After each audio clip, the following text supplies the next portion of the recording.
Hello, I'm Kylie Olsson and welcome to my channel. Now, before my guest gets here, I would just like to say a big thank you for checking out my videos. Please subscribe so you don't miss out on any of the great artists that I've got coming up very soon. And also, I'd love for you to leave a comment and let me know what you think of the channel, what you would like to see on it, and maybe if you have any suggestions of some of the guests that you would like me to try and get on. And I will do my best to try and make that happen for you for sure. So talking of guests, my guest is here today. How many times can I say guest? Maybe about 50. Well, she's here. If you are an avid YouTuber, then you would have definitely have come across this lady. She has over 500,000 subscribers on YouTube, which is insane. And she's done it all by playing shred versions of well-known songs, as well as putting up some of her own material as well.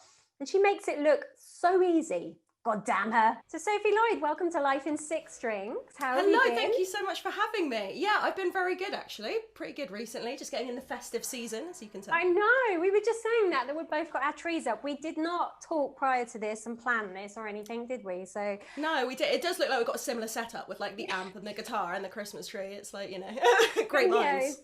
exactly. So I guess my first question to you is why guitar? Why did you want to start on this journey of learning to play? Do you know what's funny? A lot of people ask me that, and I'm actually not 100% sure because no one in my family plays. I come from a small town where music just like isn't really even a thing. Like no one at my school sort of played. So I think it was sort of me. I was looking for some sort of creative escape. I've always been very creative with, art and everything. So I sort of, and obviously I grew up in the sort of mid 2000s where it was very big on like Green Day and all like the sort of rock, sort of pop punk bands with guitar, like skater music was a big thing. So I sort of was listening to that and then I wanted to play that, and that sort of became my escape from the sort of normal small town that I lived in where like you couldn't really, do anything. Music just wasn't a thing there. I didn't know anyone else that played.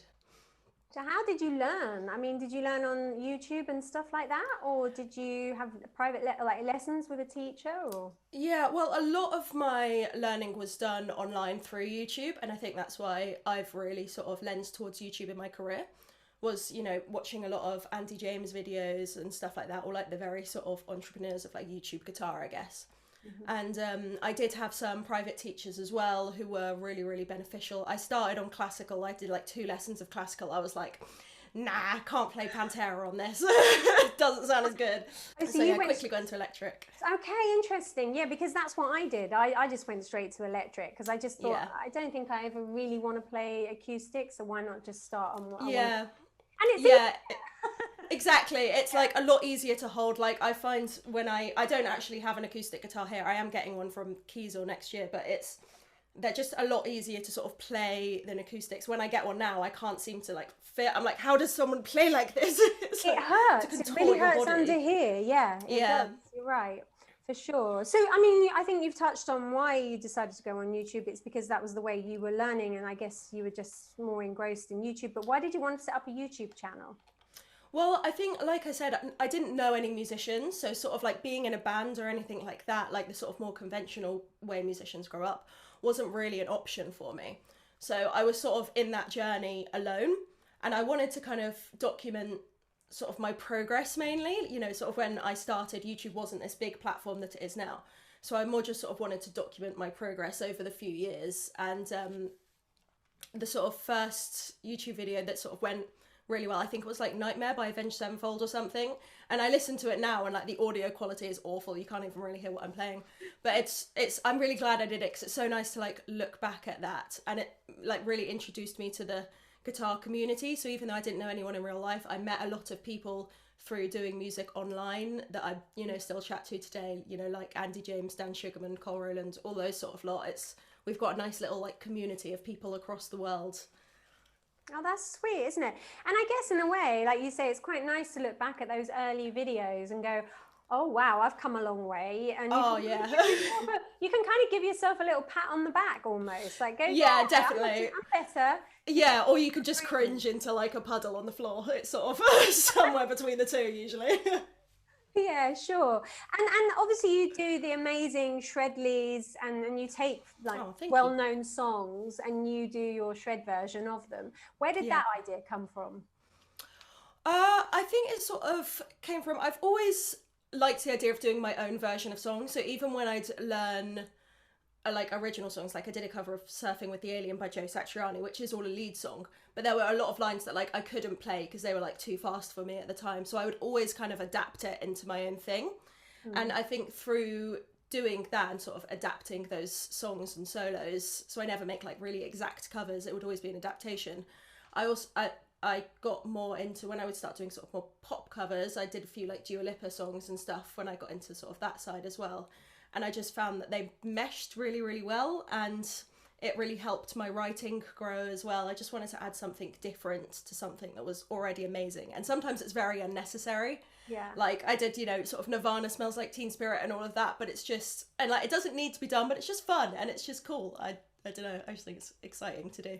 Yeah, that's what it's about though, isn't it? Like having your own YouTube channel. It's about you doing things which are fun, which is something I've realised, you know, it should Yeah. just be what you want to do and not, you're your own boss. You don't have to answer to anyone, so it's great. Yeah, exactly.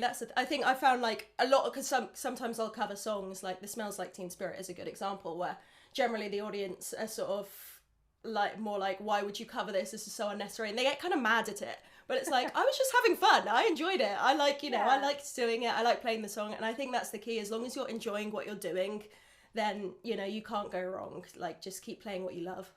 So is there any song that you've tried that you're like, oh my God, this is just too hard? Or a song maybe that you would like to try that you haven't got around to doing yet? There's a few. I get a lot of requests for Through the Fire and Flames by Dragon Force, which is obviously the most ridiculous song in the world. Herman's a bit nuts, isn't he? Yeah, it's insane. It's just ridiculous. I saw them play live last year and I was like, how does that even happen? You've got the hair to give it some, but... Yeah, well, that's the main thing. That's, you know, sort of why I've been growing it is, you know, for the windmill. So... But yeah, that, I think, any sort of Buckethead song I think is really interesting because they've just got so much crazy technique that my mind boggles because it's all using a lot of like the electronic stuff and as well, which, you know, I haven't delved into much. So I'd like to get more into that sort of thing as well. Yeah, so where would you like to go next? Because obviously you've mastered the whole YouTube, you've got that covered, and the whole, I don't know what they got, I think it was on your press release, they said, you know, you're bedroom guitarist or something, that's what they refer to you as. Well, next I'd like to get, because obviously this year I've been doing a lot of, you know, like I said, the covers and the shred versions and all that. And my main love does lie with writing my own music and original songs. And that's sort of how I developed the audience. Was I released my EP Delusions and the music video for the main song Delusion. Somehow, I don't know how or why, but for some reason it blew up and reached like over 1 million views in like a couple of weeks or something. And that's sort of where it all started. And it's nice because since then my audience has mainly wanted me to make more original music. So that's what I'm doing next year. We're making an album it'll be a collaboration album similar to like Slash's RNFNR, like he did a collaboration with lots of different singers and stuff. So it'll be something like that. It'll be a lot more, have more vocals in it and everything. And hopefully we'll be able to play live and tour a bit more and actually sort of get into the big wide world of the real life. Going out and being a touring musician when we're allowed to tour again. When we're allowed, if we ever are, yeah. I say when we're allowed to tour again. I'm not a musician, so I'm not touring. Oh, yes, you are. You can come. But because it's funny because you say that about your original material. I mean, the one of the videos that has had the most views on your channel is your own one. It's had like something like 5.1 million views, which is insane. I know, it's ridiculous. It's insane. It's so nice that people see that through everything, like for all the covers and everything. That's what people lean towards. So yeah, must be doing something right. I don't know. You are. And so that's interesting though as well, that so it was that video, your own video, that kind of blew up your channel. Yeah, it was sort of when I released Delusions, it was Delusions and my other song after Insanity as well, and I had one before called Bulletproof Revolver, that all kind of together just grew really, really high. And I don't understand the YouTube algorithm at all. I don't know how that happened or why, but thank God it did. Yeah, So here I am. you are. It's funny though. I just imagine it being one of these things where you go to bed and then you wake up in the morning. Like say you've got, I don't know, 1,000 subscribers, and then you wake up in the morning and then all of a sudden it's like 100,000. Yeah, it's weird. Like I sort of, it seemed quite gradual because I think when I released it, I was in my 3rd year of university. Yeah. So I released it and then I didn't check my YouTube for ages because I was like, oh, I've got to like study. So I sort of released it and then kind of forgot about it for a few months. And then I looked back and I was like, whoa, where did this? And I was on like 100,000. I think I was on like 80,000 subscribers or something. And I was like, how did that happen? It was just the craziest feeling. I don't know. It's mad. How many did you have before you looked at it? Like when you last looked at it then, and then you went up to 80,000? Do you know, I think it was about 5,000 or something. I can't remember exactly. Yeah, so I was like, whoa, how has this happened? That is nuts. Oh my God. Okay, that is quite funny how that happens. So Yeah. it's been a very special year for you because you've got your first signature guitar, which I can see you holding there. It looks very nice. Yeah. Thank you. Tell me all about it. So this is so it's an artist series. So this is the same guitar that I've had, you know, that everyone sees in all my videos for the past sort of couple of years. And we've been chatting to Kiesel, so we decided to, you know, sort of release this, which will be like the exact same specs as this guitar that I've used over the years, that people can now purchase it. Mm-hmm. So I'll just sort of tell you about the specs a little bit as well. So the wood is black limber, which you can sort of see on the back. Tonally, it's quite similar to mahogany, so it's got that like really warm, rounded tone. And then it's got this really nice kind of belled maple top wood. I should have polished it because it's a bit dirty. But it's got with greasy fingers all over it. Shows that you played it. Yeah, exactly. It's used. But yeah, it's got that really nice top wood that gives it sort of that cloudy finish, which I think is just like beautiful with the colour. Yeah. And then it's a royal ebony fingerboard, which is like sort of same as ebony, but it's got like this really nice kind of striped zebra kind of pattern, which I think is beautiful. Kiesel lithium passive pickups, which are super versatile, really great balance between clarity and power. And yeah, it's got other cool features. It's got like a heel cut, which is nice because that sort of really helped. I think that's one of the main things I look for in guitars is sort of that heel cut, because it just makes the access to the top frets so much easier. Oh, okay. So yeah, so when you're playing lead, it's always good to look for like a guitar with a good heel cut, because yeah, I always play 24 frets. We got to get right up there. Yeah.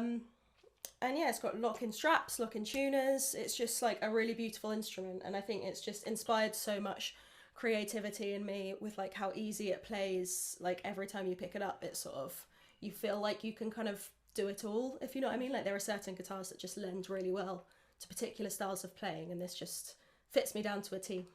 So how long did it take you to come up with the spec for that? I mean, was that kind of going back and forth to the factory? And yeah, for a little bit. Like obviously I did it a couple of years ago, so I can't remember like the exact process, but we were definitely going back and forth for a couple of weeks, because sort of back then I didn't know a massive amount about the sort of wood, and I learnt so much through the process of like learning what the tonal characteristics of certain woods are and everything like that.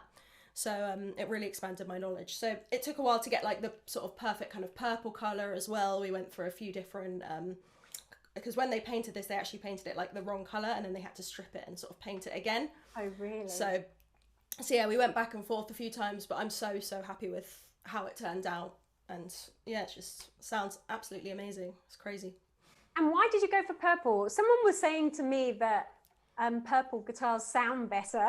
Oh, they do. That's true. Yeah, they do. They're superior to all other guitars. It's just a known fact, really. But I don't know. It's my favourite colour, really. I think it's nice. It's kind of like got a girly-ish vibe, but it's not girly, if you know what I mean. But it's sort of, it's just nice. It's got this cool black burst as well, which makes it a little bit more rock and roll. And yeah, it just adds a special power to your playing. I like it. Purple power. Secret ingredient. Yeah, man. Yeah, it does look fantastic, and I'm sure you can make it sound fantastic. Can we hear something? Yeah, of course. I've got my just got the Boss GT 1000 pedals, so nice. With that. Can you hear that all right? Yeah. Volume wise.